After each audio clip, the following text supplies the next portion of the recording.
আমাদের সামনে গুরুত্বপূর্ণ বক্তব্য রাখবেন হেফাজতে ইসলামের কেন্দ্রীয় নেতা হযরত মাওলানা হাবিবুল্লাহ নিয়াজী।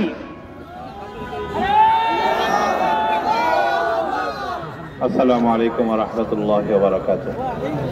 নাহমাদুহু ওয়া নুসাল্লি আলা রাসূলিহিল কারীম, আম্মা বা'দ।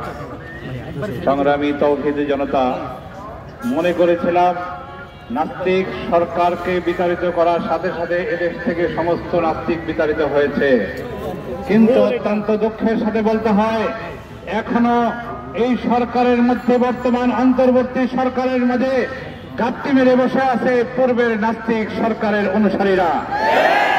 যতক্ষণ পর্যন্ত এই রাখাল রাহার দৃষ্টান্তমূলক শাস্তি না হবে ততদিন পর্যন্ত বাংলার তাওহীদি জনতা রাজপথ ছাড়বে না ইনশাআল্লাহ।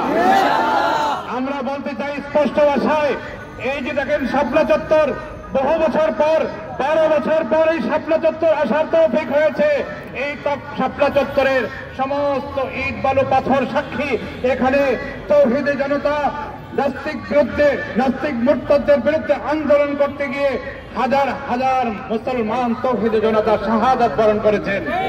যদি প্রয়োজন হয় এই নাস্তিকদেরকে বিতাড়িত করার জন্য আরো লক্ষ লক্ষ শহীদ হতে হয়, তাহলে ইনশাআল্লাহ বাংলার তাওহীদি জনতা তৈরি আছে ইনশাআল্লাহ।